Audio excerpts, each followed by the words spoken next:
Hi y'all, welcome back. And I'm about to be done reading for the day.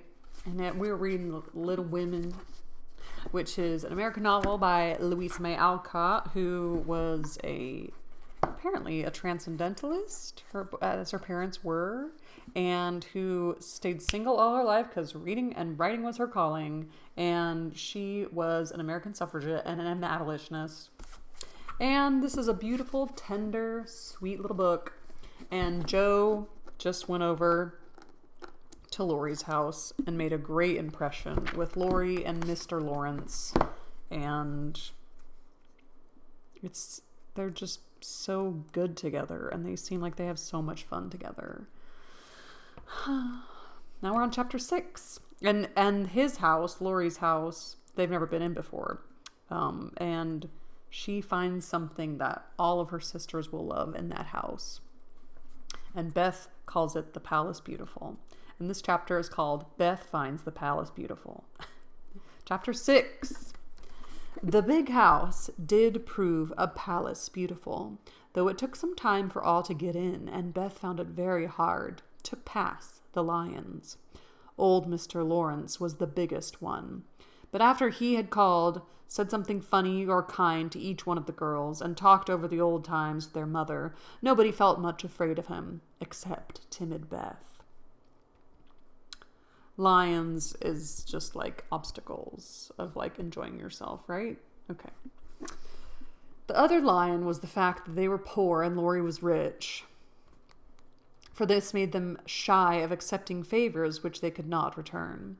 But after a while they found that he considered them the benefactors, and could not do enough to show how grateful he was for Mrs. March's motherly welcome, their cheerful society, and the comfort he took in that humble home of theirs.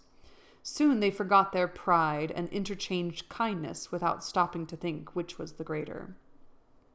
All sorts of pleasant things happened about that time, for that was a very Pride and Prejudice moment, huh? Like, he's rich, I'm poor, I can't accept anything from him, so I'm going to be standoffish. Yeah, that was like a little mini Pride and Prejudice, moment.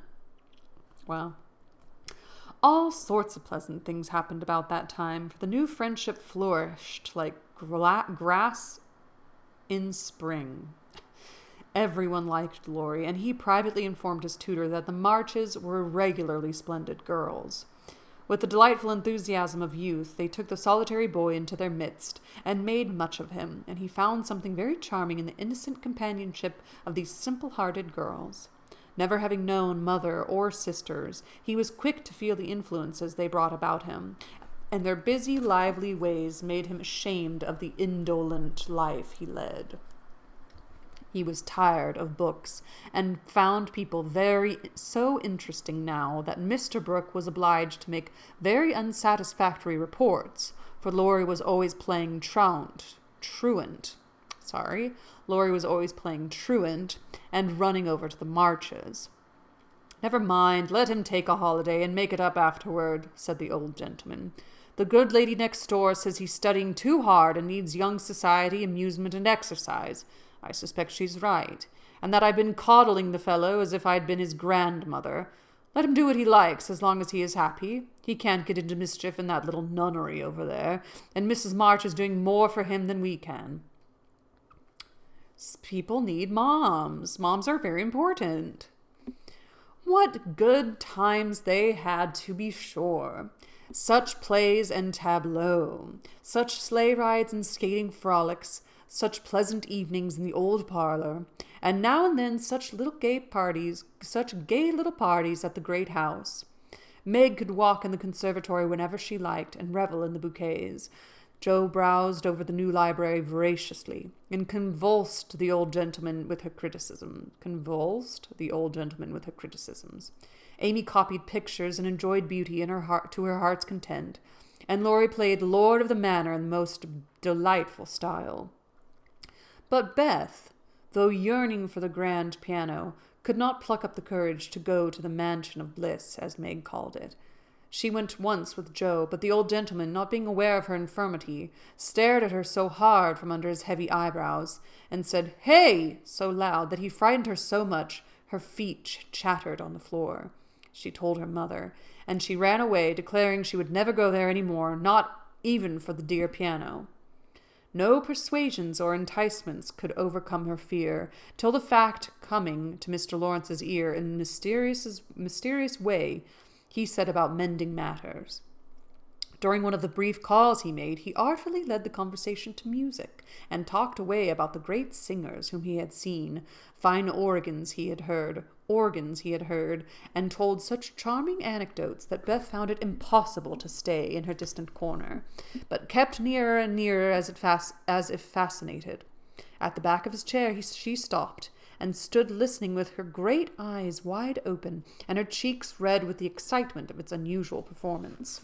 Taking no more notice of her than if she had been a fly, Mr. Lawrence talked about Laurie's lessons and teachers, and presently, as if the idea had just occurred to him, he said to Mrs. March, "The boy neglects his music now, and I'm glad of it, for he was getting too fond of it, but the piano suffers for want of use.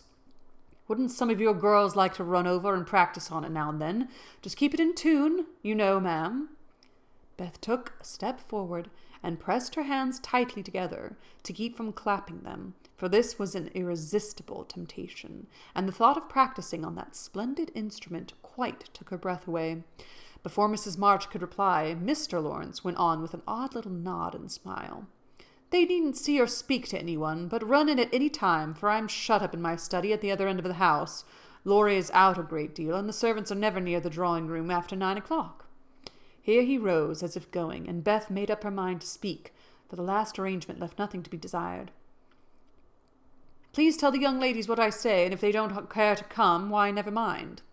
Here a little hand slipped into his, and Beth looked up at him with a face full of gratitude, as she said in her earnest yet timid way, "Oh, sir, they do care very, very much." "Are you the musical girl?" he asked without any startling hey, as he looked down at her very kindly. "I'm Beth. I love it dearly, and I'll come if you are quite sure nobody will hear me and be disturbed," she added, fearing to be rude, and trembling in her own boldness as she spoke. "Not a soul, my dear. The house is empty half the day, so come and drum away as you like, and I shall be obliged to you." "How kind you are, sir." Beth blushed like a rose under the friendly look he wore, but she was not frightened now, and gave the big hand a grateful squeeze, because she had no words to thank him for the precious gift he had given her.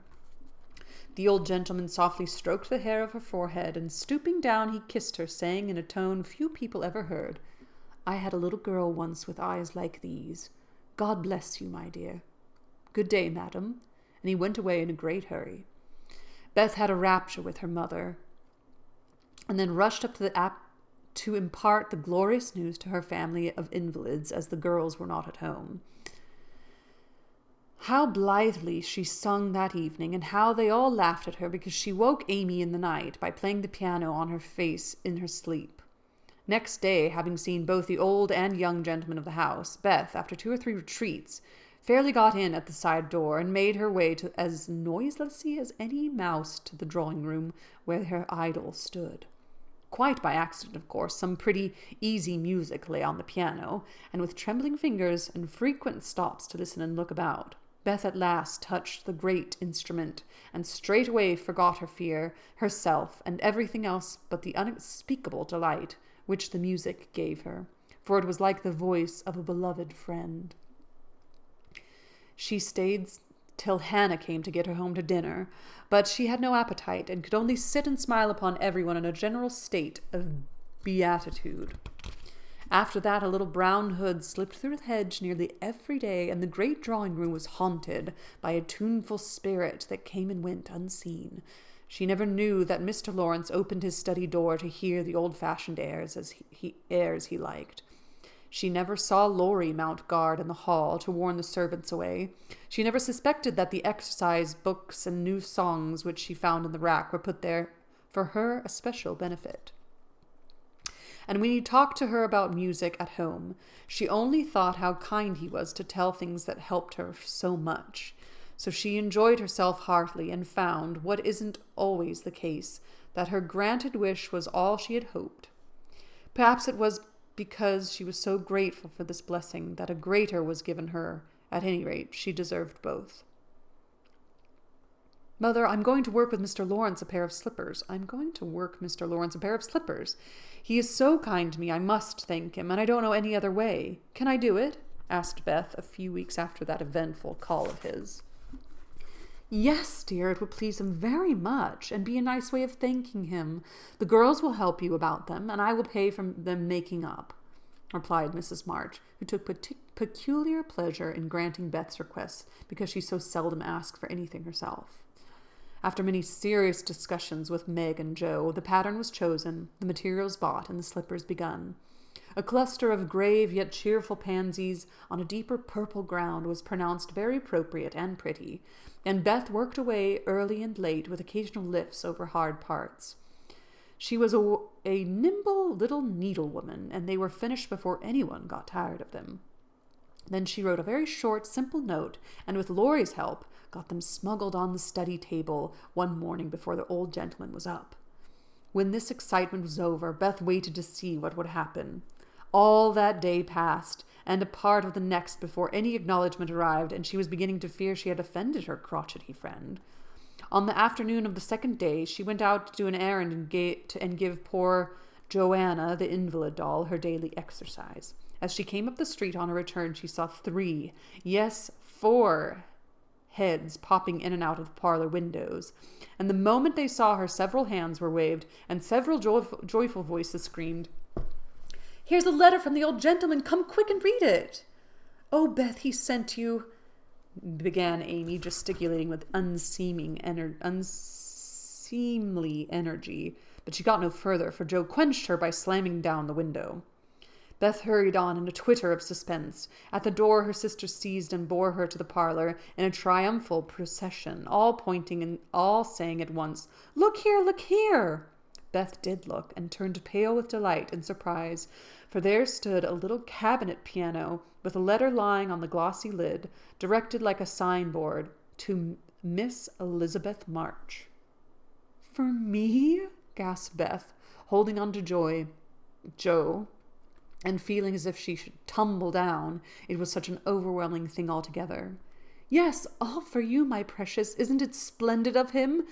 Don't you think he's the dearest old man in the world? Here's the key in the letter. We didn't open it, but we are dying to know what he says," cried Joe, hugging her sister and offering the note. "You read it. I can't. You read it. I can't. I feel so queer. Oh, it's too lovely." And Beth hid her face in Joe's apron, quite upset by her present. Joe opened the paper and began to laugh, for the first words she saw were, "Miss March, dear madam." "How nice it sounds. I wish someone would write to me so," said Amy, who thought the old-fashioned address very elegant. "I have had many pairs of slippers in my life, but I never had any that suited me so well as yours," continued Joe. Heart's ease is my favorite flower, and these will always remind me of the gentle giver. I like to pay my debts, so I know you will allow the old gentleman to send you something which once belonged to the little granddaughter he lost. With hearty thanks and best wishes, I remain your grateful friend and humble servant, James Lawrence. There, Beth, that's an honor to be proud of, I'm sure. Laurie told me how fond Mr. Lawrence used to be of the child who died, and how he kept all her little things carefully. Just think, he's given you her piano. That comes of having big blue eyes and loving music," said Joe, trying to soothe Beth, who trembled and looked more excited than she had ever been before. "See the cunning brackets to hold candles, and the nice green silk puckered up with a gold rose in the middle, and the pretty rack and stool all complete," added Meg, opening the instrument and displaying its beauties. "Your humble servant, James Lawrence. Only think of his writing that to you. I'll tell the girls. They'll think it's killing," said Amy, much impressed by the note. "Try it, honey. Let's hear the sound of the baby piano," said Hannah, who always took a share in the family joys and sorrows. So Beth tried it, and everyone pronounced it the most remarkable piano ever heard. It had evidently been newly tuned and put in apple pie order. But perfect as it was, I think the real charm of it lay in the happiest of all faces which leaned over it as Beth lovingly touched the beautiful black and white keys and pressed the shiny petals. "You'll have to go and thank him," said Jo by way of a joke, but the idea of the child's really going never entered her head. "Yes, I mean to. I guess I'll go now before I get frightened thinking about it." And to utter the amazement of the assembled family, Beth walked deliberately down the garden, through the hedge, and in at the Lawrences' door. "Well, I wish I may die if it ain't the queerest thing I ever see. The piany has turned her head. She'd never have gone in her right mind," cried Hannah, staring after her, while the girls were rendered quite speechless by the miracle. They would have been still more amazed if they had seen what Beth did afterward.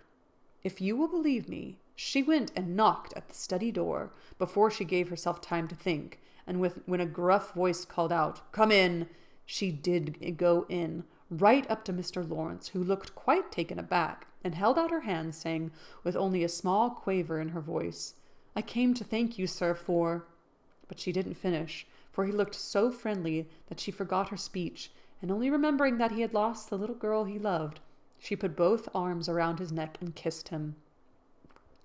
If the roof of the house had suddenly flown off, the old gentleman wouldn't have been more astonished. But he liked it.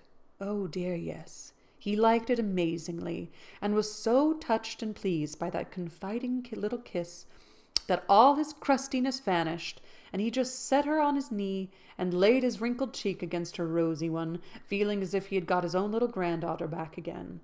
Beth ceased to fear him from that moment, and sat there talking to him as cozily as if she had known him all her life. For love casts out fear, and gratitude can conquer pride. When she went home, she walked with her own gait, shook hands cordially, and touched his hat as he marched back again, looking very stately and erect, like a handsome soldierly old gentleman as he was. When the girls saw that performance, Jo began to dance a jig, by way of expressing her satisfaction. Amy nearly fell out of the window in her surprise, and Meg exclaimed with uplifted hands, "Well, I do believe the world is coming to an end." Chapter 7. Amy's Valley of Humiliation. Join me next time as we continue on through Little Women. God, I am going to cry. I am going to cry at this book. It's already really teary and sweet. Just super sweet. Fear and pride and gratitude and love, and it's just so beautiful and tender and sweet. Oh. What a delight. I'm so grateful that we can be reading together. Happy reading to you all, and ta-ta.